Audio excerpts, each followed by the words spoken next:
I don't care what badge you're waving around. You're getting cuffed like any other fraud who tries to play cop in my station. That's how it started, loud, ugly, and dripping with the kind of arrogance only a man too long in power can summon. Captain Rick Halverson stood there in the middle of the Dayton City Police Department, his voice echoing off tile walls like a sermon, and across from him was me, Janelle Carter, 34 years old, special agent with the Federal Bureau of Investigation. My credentials were in my hand, the leather case still open, but he never looked at them. He looked at me, looked at my face, my skin, my presence, and decided right then and there I didn't belong. Other cops glanced up from their desks, grins tugging at the corners of their mouths. They'd seen this show before. A black woman walks in with authority, and suddenly she's a pretender, a joke, someone to knock down. But I didn't flinch. I didn't beg. When Rick motioned for his lieutenant to slap cuffs on my wrists, I let it happen. The cold metal clicked shut, biting into my skin, and I lifted my eyes to meet his. Every word you have spoken, I said calm, as Sunday morning is being recorded, including what you just confessed about my father. The room went dead silent. You could hear the hum of the fluorescent lights, the shuffle of one officer's boots on linoleum, and the way Rick's laugh caught in his throat like a bone. See, what he didn't know, what none of them knew, was that I'd been planning this day for 6 months. I didn't come to Dayton PD just to ask about some missing drug evidence. I came to pull the lid off a murder that had haunted me for 15 years. The murder of my father, Officer Samuel Carter. Rick paced in front of me, his chest puffed up, trying to project control. "Where'd you get that badge, Party City? You really think you can walk in here and play dress up?" His buddy Lieutenant Donnelly laughed, eyes twinkling with the smugness of a man who thought the world bent to his kind. "Probably some diversity hire. She doesn't look like any Fed I've ever seen." I kept my eyes steady, my breathing, even though inside I could feel the weight of every insult, every dismissal, every door that had been slammed in my face since the day I swore I'd find out who killed my dad. They thought I was a victim. What they didn't realize was I was holding the detonator to their entire empire. "Call the field office," I told them. "Verify me." Rick leaned down, his sour breath brushing my cheek. "The only thing I'm verifying then is how long you are going away for impersonating a federal agent." And then he smirked. That smirk almost made me laugh because I knew his kingdom was seconds from falling. When they shoved me into the holding chair, cuffs digging into my wrists, I caught sight of it. On his desk, half covered by coffee-stained papers, was a manila folder. The tab read, "Carter Line of Duty Death 2010. My father's file. 15 years old." It should have been boxed up in archives. Instead, it sat there like a trophy he couldn't stop polishing. My pulse quickened, but my face gave nothing away. "You know what respect means," Agent Rick taunted. "Respect means knowing your place. Something your daddy clearly didn't understand." I leaned forward, my voice low, sharp as glass. "Is that what you told him before you put a bullet in his head?" The bullpen froze. Fingers hovered over keyboards. Phones hung in midair. Donnelly's smirk slipped. Rick's face drained of color, then flushed bright red. He sputtered. "What did you just say?" I said. I repeated, letting every syllable cut through the air. "You killed Officer Samuel Carter on July 14th, 2010. You altered the ballistics. You swapped the witness statements. You made the world believe he died a hero in a botched drug bust, when it was cold-blooded murder by the man standing right here." You could feel the ground shift in that room. The officers who once chuckled were staring at Rick now, suspicion blooming in their eyes. Captain Donnelly said nervously, "She's making things up. The Carter case was closed, drug dealer, clean shoot." "Then why's the original file still sitting on his desk?" I shot back. "Why's his handwriting all over notes that never made it to the DA?" Rick lunged toward the folder, but I was already on my feet.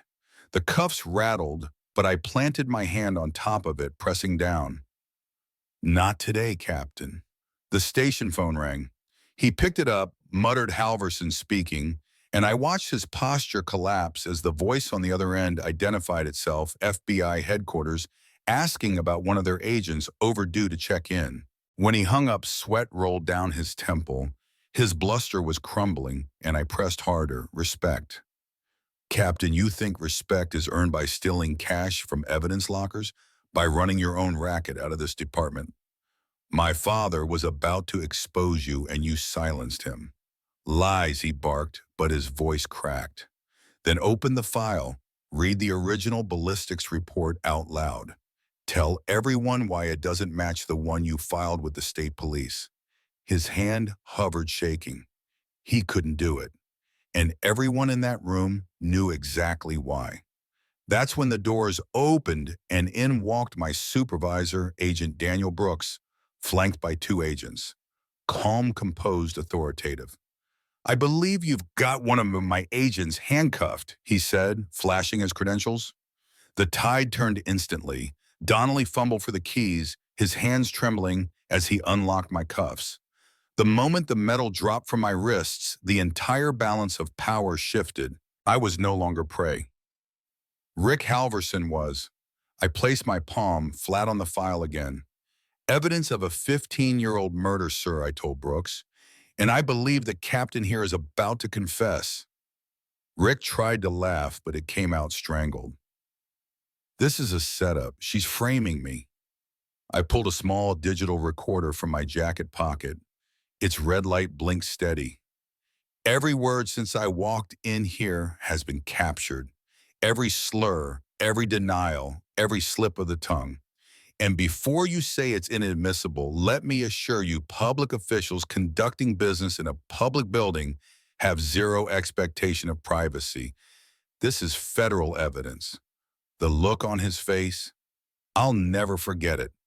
It was like watching the man realize the coffin lid had just been nailed shut. Detective Rosa Martinez, who'd been at her desk the whole time, stepped closer. Captain, is this true? Did you shut up, he snapped, but that only made it worse. The whole room could see it now, the guilt, the desperation, the cracks spreading like spiderwebs. I wasn't done. I pulled another document from the file, holding it up for everyone. This is his handwritten note dated 3 days after my father's death. It reads, "Witness handled, evidence secured, story confirmed, case closed." His handwriting, his cover-up, could mean anything. Rick shouted, sweat soaking his collar. Then why did Marcus Chen file a police report about threats to his family a week later? Threats traced to a burner phone purchased 2 blocks from this station. Rick's face went pale, his lips trembling. He whispered, Chen's gone. Moved to Seattle. No, I said, pulling out one final card. He went into witness protection. And he gave a sworn statement about seeing you standing over my father's body, about you planting the gun, about you making a call and saying, it's done. The recorder in my hand might as well have been a loaded pistol. Rick staggered back like he'd been shot. His 30 years of authority drained out of him, leaving only a trembling old man clinging to lies. Then it happened. His mouth got ahead of his brain. He wasn't begging. Rick screamed, and the station went silent as everyone processed what he'd just admitted. Detective Martinez's voice broke the silence, barely above a whisper. How would you know he wasn't begging? Unless you were there. Rick's shoulders sagged. His eyes darted around for allies, for exits, for miracles. None came. And then, like a final twist of the knife, the front doors banged open. A full FBI tactical team swept in, followed by prosecutors and Justice Department reps. The lead agent's voice was cold and official. This facility is now under federal jurisdiction. Handcuffs clicked around Rick's wrists, the same cuffs he'd mocked me with an hour earlier. Donnelly, too, was cuffed before he could slip out. Every officer in that room understood their world had just been turned inside out. 6 months later, the Dayton Police Department was unrecognizable.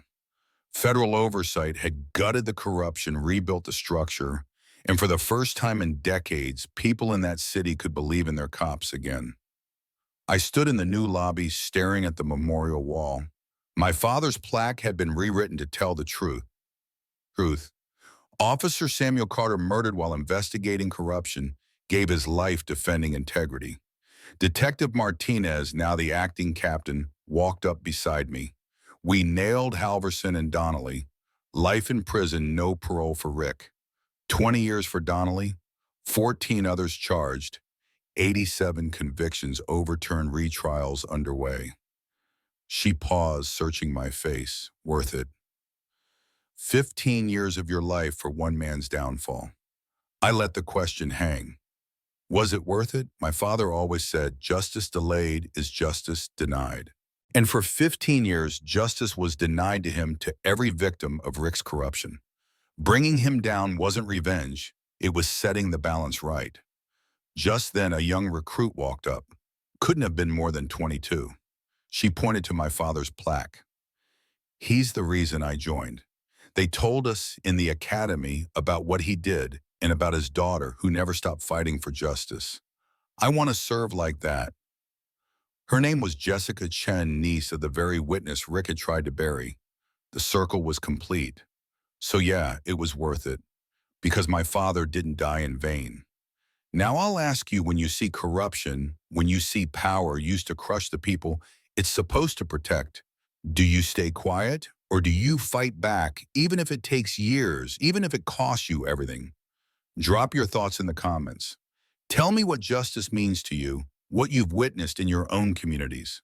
And if stories like this matter to you, subscribe, because the fight for truth isn't over and we're going to keep telling it.